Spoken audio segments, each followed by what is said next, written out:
Good evening. I'm Congressman Paul Ryan from Janesville, Wisconsin, and chairman here at the House Budget Committee. President Obama just addressed a congressional chamber filled with many new faces. One face we did not see tonight was that of our friend and colleague, Congresswoman Gabrielle Giffords of Arizona. We all miss Gabby in her cheerful spirit, and we are praying for her to return to the House chamber. Earlier this month, President Obama spoke movingly at a memorial event for the 6 people who died on that violent morning in Tucson. Still, there are no words that can lift the sorrow that now engulfs the families and the friends of the fallen. What we can do is assure them that the nation is praying for them, that in the words of the psalmist, the Lord heals the brokenhearted and binds up their wounds, and that over time, grace will replace grief.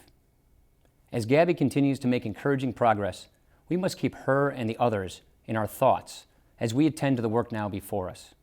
Tonight, the President focused a lot of attention on our economy in general and on our deficit and debt in particular.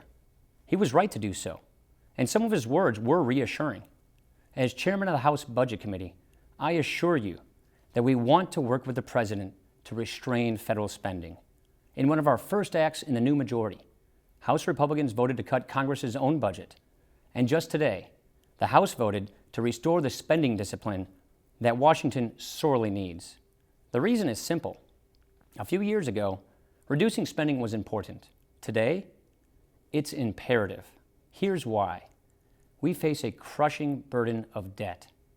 The debt will soon eclipse our entire economy and grow to catastrophic levels in the years ahead. On this current path, when my 3 children, who are now 6, 7, and 8 years old, are raising their own children, the federal government will double in size, and so will the taxes they pay. No economy can sustain such high levels of debt and taxation. The next generation will inherit a stagnant economy and a diminished country. Frankly, it's one of my greatest concerns as a parent, and I know many of you feel the same way. Our debt is the product of acts by many presidents and many Congresses over many years. No one person or party is responsible for it. There is no doubt the president came into office facing a severe fiscal and economic situation. Unfortunately, instead of restoring the fundamentals of economic growth, he engaged in a stimulus spending spree that not only failed to deliver on its promise to create jobs, but also plunged us even deeper into debt. The facts are clear. Since taking office, President Obama has signed into law spending increases of nearly 25% for domestic government agencies, an 84% increase when you include the failed stimulus. All of this new government spending was sold as investment. Yet after 2 years, the unemployment rate remains above 9%, and government has added over $3 trillion to our debt. Then the president and his party made matters even worse by creating a new, open-ended health care entitlement. What we already know about the president's health care law is this. Costs are going up, premiums are rising, and millions of people will lose the coverage they currently have.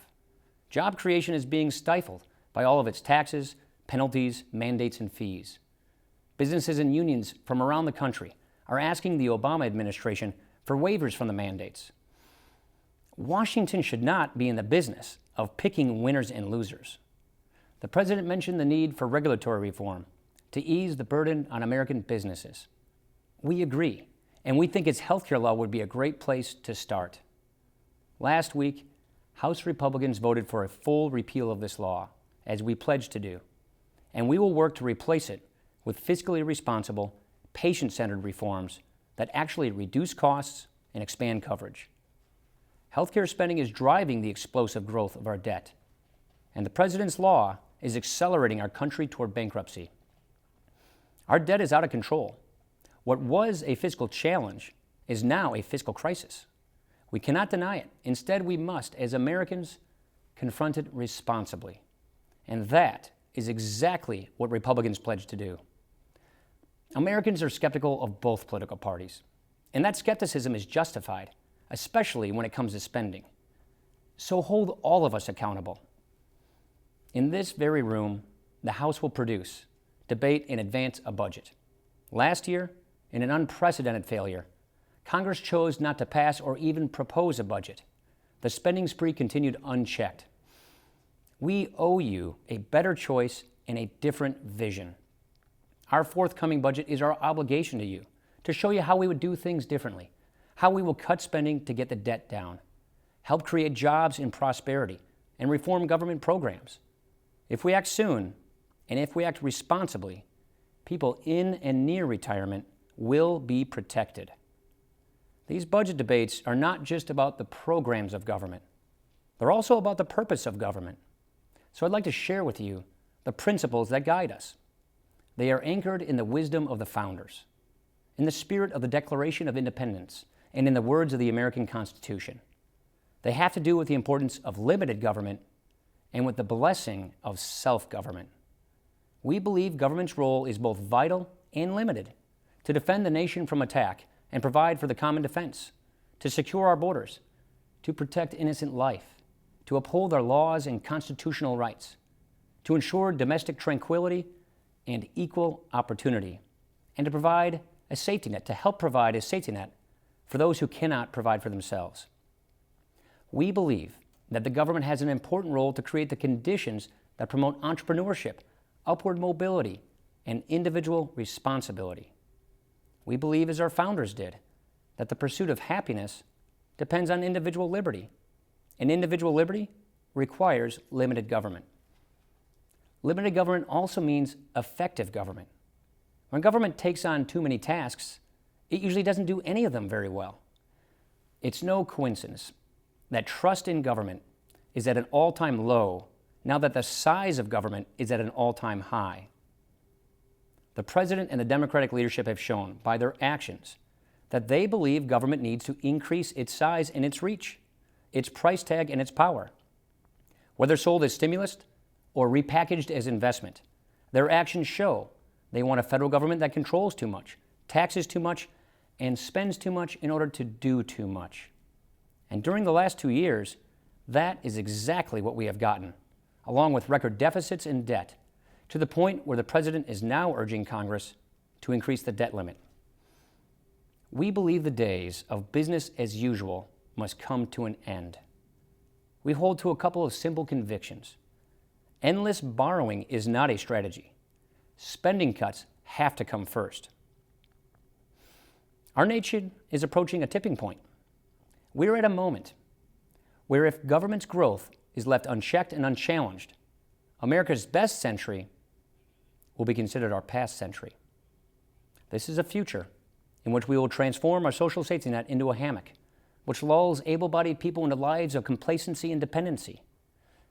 Depending on bureaucracy to foster innovation, competitiveness, and wise consumer choices has never worked, and it won't work now.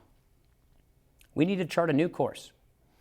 Speaking candidly, as one citizen to another, we still have time, but not much time.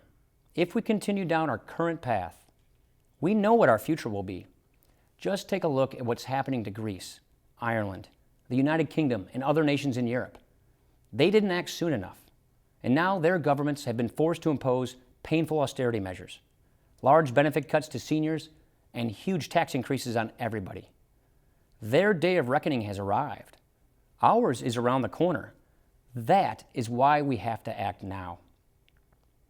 Some people will back away from this challenge, but I see this challenge as an opportunity to rebuild what Lincoln called the central ideas of the Republic. We believe a renewed commitment to limited government will unshackle our economy and create millions of new jobs and opportunities for all people of every background to succeed and prosper. Under this approach, the spirit of initiative, not political clout, determines who succeeds. Millions of families have fallen on hard times, not because of our ideals of free enterprise, but because our leaders failed to live up to those ideals. Because of poor decisions made in Washington and Wall Street that caused a financial crisis, squandered our savings, broke our trust, and crippled our economy. Today, a similar kind of irresponsibility threatens not only our livelihoods, but our way of life. We need to reclaim our American system of limited government, low taxes, reasonable regulations, and sound money, which has blessed us with unprecedented prosperity. And it has done more to help the poor than any other economic system ever designed. That's the real secret to job creation, not borrowing and spending more money in Washington, limited government and free enterprise have helped make America the greatest nation on earth. These are not easy times, but America is an exceptional nation. In all the chapters of human history, there has never been anything quite like America. The American story has been cherished, advanced, and defended over the centuries. And it now falls to this generation to pass on to our children a nation that is stronger, more vibrant, more decent, and better than the one we inherited. Thank you, and good night.